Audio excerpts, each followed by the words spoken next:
మీ business ఏదైనా మీ ఊర్లో promotion చేయాలంటే అది సుమన్ టీవీతోనే సాధ్యం. ఇప్పుడే సంప్రదించండి.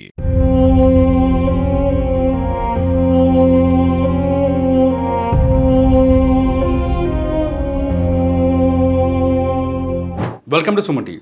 నేను ఇప్పుడు ఖమ్మం కథ చెప్పాలనుకుంటున్నాను. ఖమ్మంలో ఇవాళ కన్నీటి కథ. ఒక్కసారిగా వరద వచ్చి ఖమ్మం సిటీ పైన విరుచుకుపడింది.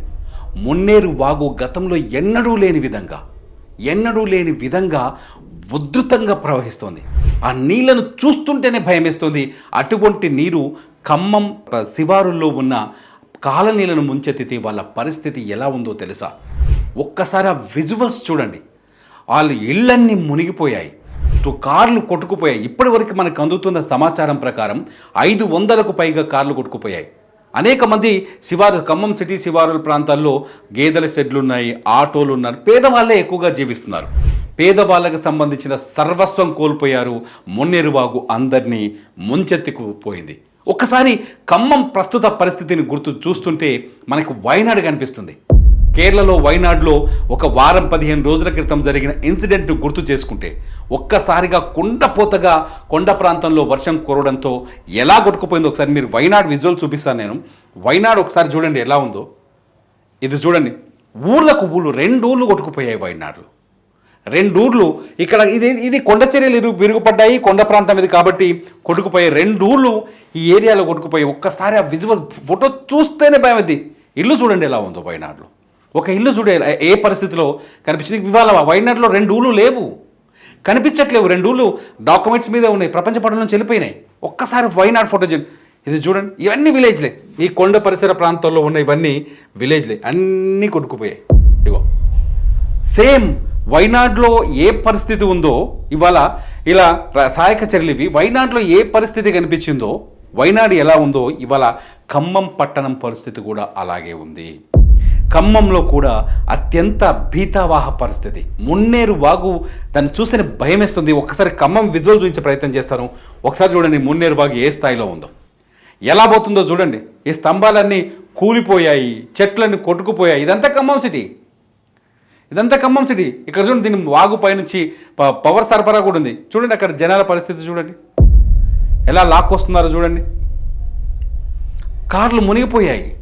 సహాయక చర్యలు చేపట్టడానికి జనాలు లేని పరిస్థితి. ఒక్కసారి వైనాడులో ఎలాంటి పరిస్థితి వచ్చిందో ఇవాళ ఖమ్మంలో అనేక కాలనీలు ఇలా నీళ్ళలో మునిగిపోయాయి. దాదాపు 500కు పైగా కార్లు కొట్టుకుపోయాయి, ఆటోలు కొట్టుకుపోయాయి, గేదెలు కొట్టుకుపోయాయి, ఇళ్లలోకి నీళ్ళు వచ్చాయి. కొన్ని ఏరియాలో అయితే ప్రకాష్ నగర్, బొక్కలగూడెం ఏరియాలో అయితే అపార్ట్మెంట్లో 1st ఫ్లోర్ నుంచి 2nd ఫ్లోర్ వరకు నీళ్ళు వచ్చినాయి.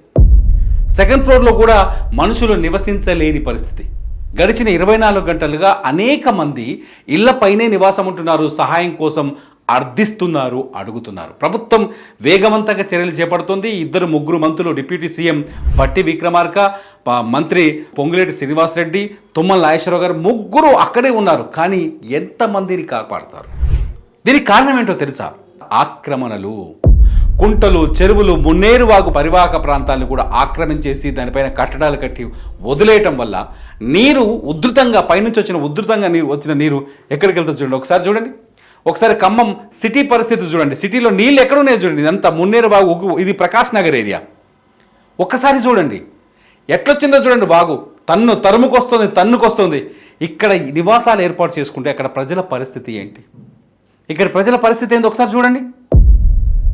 ఈ వాగును చూస్తే నిజంగా అక్కడి ఖమ్మం ప్రజలతో మాట్లాడుతున్నప్పుడు, మేము ఖమ్మం ప్రజలతో అక్కడి నుంచి ఇన్ఫర్మేషన్ తెలుసుకుంటున్నప్పుడు వాళ్ళ మాటల్లో ఏడుపు వినిపిస్తుంది. సర్వం కోల్పోయారు.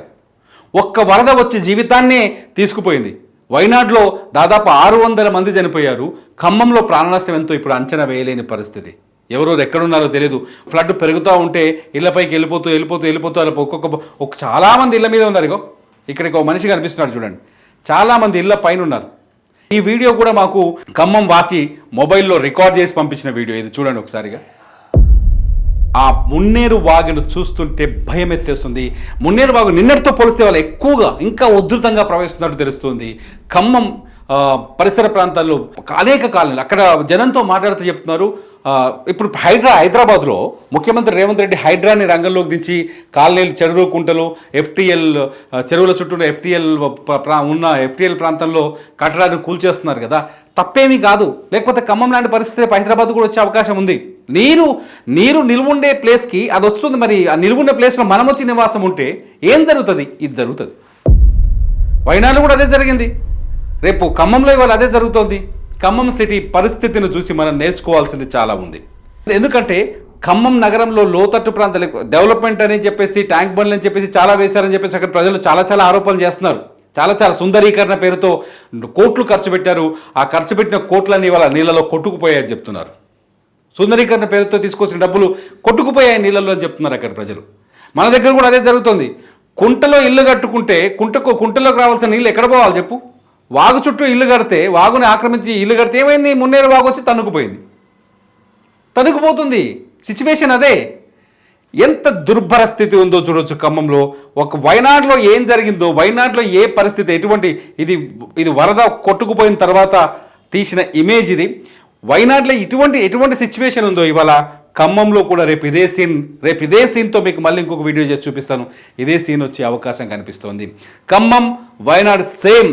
ఖమ్మం ఇంకా వణుకుతోంది, భయంతో వణికిపోతోంది ఖమ్మంని ఆదుకోవడానికి ఏకంగా ముఖ్యమంత్రి రేవంత్ రెడ్డి కథలు వెళ్ళారు హైదరాబాద్ నుంచి. ఖమ్మంలో భీతావాహ పరిస్థితులు ఉన్నాయి. ఖమ్మం నుంచి మీకు లైవ్ అప్డేట్ అందిస్తున్నాం. ఖమ్మం నుంచి ప్రతి నిమిషానికి మీకు అప్డేట్, న్యూస్ అండ్ విజువల్ చూపించబోతున్నాం సుమన్ టీవీలో. చూస్తూనే ఉండండి సుమన్ టీవీ.